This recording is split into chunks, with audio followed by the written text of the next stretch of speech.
Okay, how do it come to a clean, nice stop every single time you stop your bike? This is not that important. I would argue this is very unimportant for actually effectively riding a bike, but it is insanely important for your confidence and feeling like you don't look stupid on the road. So we've all seen people who every time they come to a stop, they dive bomb it, their front goes, and then they're trying to guess which way the bike's going to fall because they don't know how to control it. Or the classic Harley duck walk, where the guy's creeping on the front brake and just duck walking it in, and he's just got both legs down to look like he knows what he's doing. What he's really doing right there is waiting to see where it's going to come to a stop because he doesn't have control over his bike. So what you have to do is use your rear brake and your front brake. That's the key to getting a nice clean stop every single time. Most people will tell you only your rear. I disagree with it, just because the front brake gives you so much more consistency and actual fine tuning with your final moment of stop. And it is a very, very light amount of front brake. You are not jarring anything here. That's your key. So they're going to be used in tandem. Your rear brake, as you come up to a stop, is going to be your braking power. You know, then we're just coming to a true stop. This isn't slowing down in town or anything. This is red lights coming up. Doot, doot, doot, doot, doot. Slow down, slow down, slow down, slow down. Rear brake, rear brake, rear brake, rear brake. Front brake is engaged that entire time as well. Then, this is the key here, and this is something you have to get ingrained in muscle memory, is that when you come to a stop, you're going to push the handlebars left. When you push the handlebars left, the bike falls left every single time. You have to get that down. And what this will look like if you get this down perfectly. I stole my girlfriend's Ninja 650. I've ridden this thing only a handful of times. Just to get something I'm a little less familiar with, to hopefully be able to show this what it looks like on something that I'm learning as I go, basically, to come to a nice clean stop. This isn't something you just pick up. This is something you have to learn with each bike, of how much of each to put into it in regard to the brakes to get that nice clean stop. But what it'll look like is you'll come to a complete stop. When you hit this stop point right here, your wheels, your feet are still off the ground. What you can do at this point, and this is personal preference, this is your style, flare it up how you want, but you're going to 2 wheels, feet up, and then as that final moment where that bike hits exactly 0 miles per hour, you're going to push left on the handlebars and you're going to fall left. Now you can go ahead, this will give you a slight advantage, rookie level, where you're cruising around and you keep your left foot out, and then it slowly comes to a stop, and then it's just going to naturally, very nice and easy, fall on your left foot if you get really good at it. And what it'll look beautiful, truly will look beautiful if you can get this down.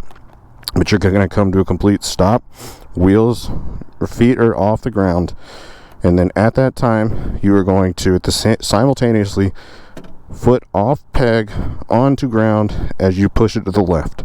It's going to look gorgeous. You're going to look like you're way better than you actually are. So let's go do it. She put so much play in her throttle, it's crazy. So we're just coming to a stop, right? And red light, both brakes, both brakes, both brakes, both brakes, stop. Not my cleanest, not my cleanest. Do it again. Red light, red light, red light, red light. Both brakes, stop. I'm using my front brake to control the exact moment of the stop. That's the key, and that's where I think the front brake makes more sense than the rear. It's because if I do this with the rear only, it will be a very nice, clean, slow stop. But notice how much I can still move, right? I don't like that. I think it'll cause you to panic and force it one way or the other, which is not what you want.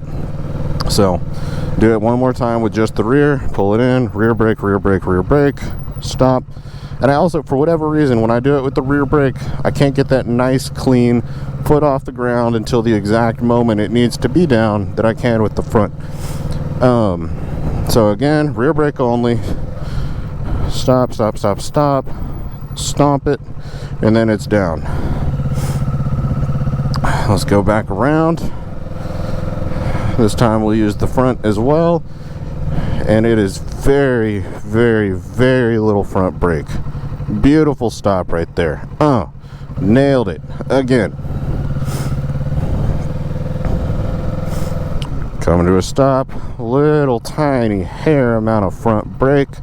And then beautiful. Absolutely beautiful. You can't, that's how you do it. You pull that off, and people are going to say, damn, who is that? Where's his jersey? What part of MotoGP did he just roll out of? That was the cleanest stop I've ever seen in my entire life. I didn't even see his suspension move. This is what, again, front brake, rear brake, in tandem, nice, clean. Oh my goodness, these Ninjas are, I love this little bike. This thing is so easy to pull stuff off with. So, just, same deal. Clean, not our best, but not terrible. Bike was stopped before foot came off peg. I'll take it. And again, little tiny amount of front brake. Consistent. Oh, we fell to the right. Tragic. Absolutely tragic. But 99 out of 100. This is impossible to get down every single time. If you notice this, well, you probably can't tell with this parking lot, it's not an even parking lot. So depending on the variance of which way you go, however, this also gives you way more control. So this is what I'm talking about with the front brake, right? If I'm doing like this and all of a sudden I'm doing everything right, but I'm on a hill that's facing a weird way and the bike starts falling to the right, and this has happened to my girlfriend. It starts falling to the right, my foot comes off the front, I'm now moving and my hand is off the brake, I'm in a not stable position, bam, I drop my bike. Not gonna hurt anything except for your pride, but it's what happened with her. So again, nice, clean. Oh, this one's feeling good. This one's feeling, oh goodness gracious, just 10 immaculate. I need to get a couple more GoPros and film myself doing this. Y'all wouldn't believe the absolute just artistic beauty that these stops are out here. So yeah, I highly recommend learning to do this because it will make you look 10 times better than the guy who has to go out and just front brake. It's diving, and it fell to the right. Or rear brake, and okay, it's falling to the left. You're catching to the last moment if you don't have that front brake in it, if you ask me. So it adds consistency that is just so nice to have. So try it. I think it's worth learning. I think it's worth practicing a little bit. Hopefully that helps someone who's kind of got some jumpy ends here.